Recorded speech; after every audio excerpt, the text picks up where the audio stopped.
आइए दलाल स्ट्रीट पर पिछले हफ्ते क्या हुआ इस पर नजर डालते हैं।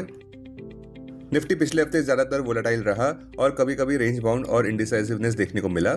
नेगेटिव बात यह रही कि निफ्टी 50 फिर से साइकोलॉजिकल 24,000 मार्क के नीचे बंद हुआ, जो इस बात को दर्शाता है कि बेयर्स की पकड़ मजबूत हो गई है और मार्केट्स में एक क्लियर इम्पेटस का अभाव नजर आ रहा है जो उसे ऊपर ले जा सके। ज्ञान मंत्र तो यही कह रहा है कि लॉन्ग पोजीशंस को लेकर चुस्त रहे, क्योंकि एक मिनी क्रैश की संभावना नजरअंदाज की नहीं जा सकती। वीकली स्कोर कार्ड की बात करें तो निफ्टी 23,998 पर बंद हुआ, यानी कि 0.42% ऊपर। सेंसेक्स भी 76,914 पर बंद हुआ, 0.33% ऊपर। बैंक निफ्टी 54,863 पर बंद हुआ, 2.19% नीचे। अब देखते हैं कि दिन प्रतिदिन मार्केट एक्शन कैसा रहा। सोमवार को एक स्ट्रॉन्ग रिबाउंड देखने को मिला। मार्केट्स ने पिछले 3 दिन की गिरावट पर रोक लगा दी। मंगलवार को शार्प डिक्लाइन देखने को मिला कमजोर सेंटीमेंट्स के चलते। बुधवार को स्ट्रॉन्ग रिकवरी देखने को मिली बाइंग इंटरेस्ट के चलते। गुरुवार को मेजर सेल ऑफ फिर से गेन्स को इरेज करता नजर आया और शुक्रवार को तो मार्केट्स बंद थे, क्योंकि 1 मई को महाराष्ट्र डे था और वर्ल्ड लेबर डे भी। सख्ती से कहे तो निफ्टी 50 कगार पर रहा, क्योंकि दलाल स्ट्रीट पूरे हफ्ते ज्यादातर दिशाहीन ही रहा। इसका मुख्य कारण ये रहा कि एस्केलेटिंग स्ट्रेट ऑफ हॉर्मस टेंशंस, दूसरा यूएस ईरान पीस टॉक्स का अभाव, तीसरा WTI कच्चे तेल के दाम $106 प्रति बैरल पर देखने को मिले, चौथा इन्फ्लेशन का डर, वाइडनिंग इंपोर्ट बिल जिससे कि इंडिया के फिस्कल बैलेंस पर प्रेशर आए, पांचवा इंडियन रूपी कमजोर रहा 95.11 पर USD, छठा विदेशी संस्थागत निवेशकों ने अप्रैल महीने में कुल मिलाकर 70,136 करोड़ रुपए तक के शेयर्स बेचे, सातवां कमजोर मानसून एल नीनो का डर, आठवां टेक्निकली देखें तो निफ्टी अपने 50, 100 और 200 DMA के नीचे व्यापार कर रहा है, नौवां कॉशन क्योंकि मई 4 को असेंबली इलेक्शन रिजल्ट्स आने वाले हैं, और 10वां मूडीज ने भारत का FY27 GDP फॉरकास्ट 6% कर दिया है, जो पहले 6.8% पर था।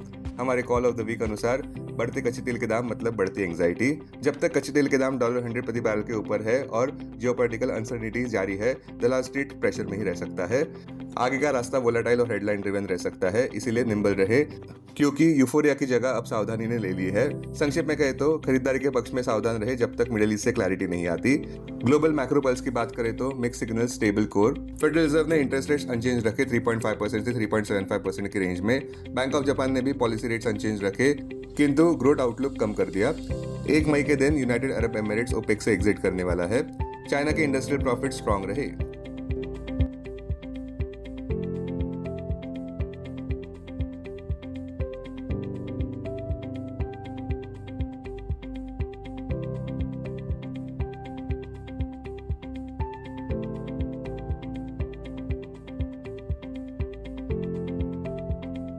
अब आइए देखते हैं पिछले हफ्ते इंडाइसेस का परफॉर्मेंस कैसा रहा।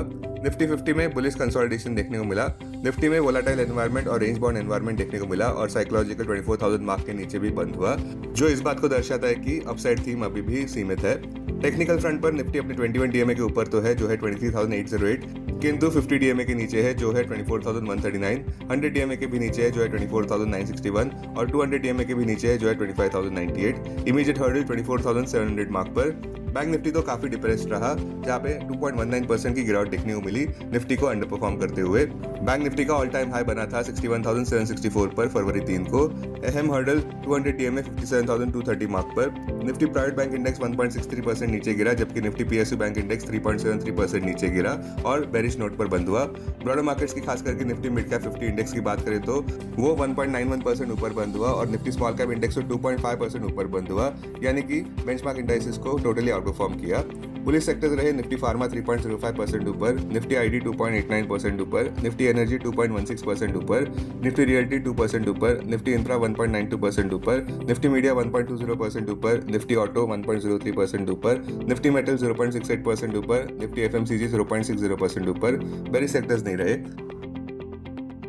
स्टॉक्स जो सुर्खियों में रहे, गेनर्स रहे रिलायंस इंडस्ट्रीज 7.7% ऊपर, जहां पे कंपनी ने 12.9% ईयर ऑन ईयर राइज दर्ज किया Q4 FY26 रेवेन्यू में ₹3.25 लाख करोड़ पर।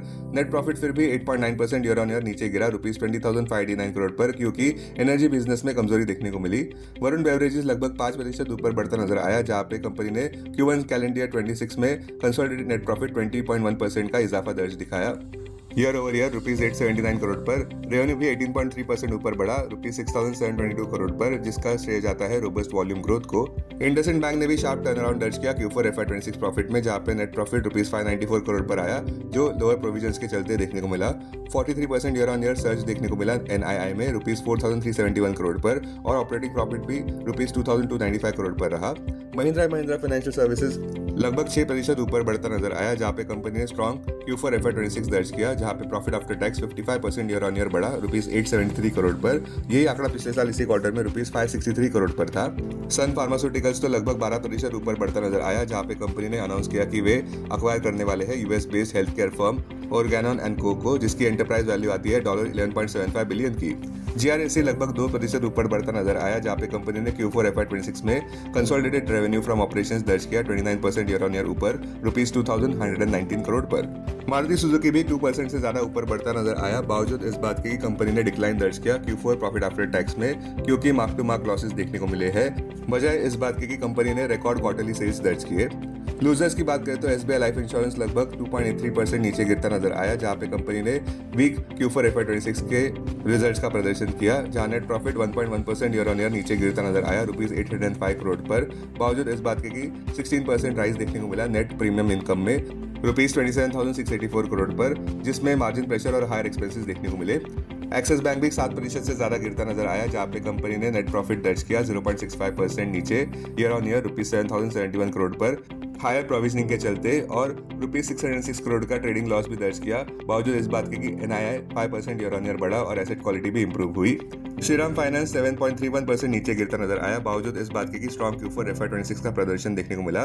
Net profit 41% year on year बढ़ा ₹3,014 करोड़ पर। रेवेन्यू इंक्रीज हुआ 9% से ईयर ऑन ईयर ₹12,509 करोड़ पर। वारी एनर्जीज भी नीचे गिरता नजर आया, बावजूद इस बात के कि consolidated profit after tax surge हुआ 71% ईयर ऑन ईयर ₹1,061 करोड़ पर। रेवेन्यू तो डबल हो गया 111.8% से ईयर ऑन ईयर ₹8,480 करोड़ पर। इटर्नल भी लगभग 4% नीचे गिरता नजर आया, बावजूद इस बात के कि net profit 346% year on year बढ़ा ₹174 करोड़ पर, जिसका श्रेय जाता है रोबस्ट रेवेन्यू ग्रोथ को, जिसमें ब्लिंकिट का ज्यादा योगदान है, massive 196% year on year rise in revenue.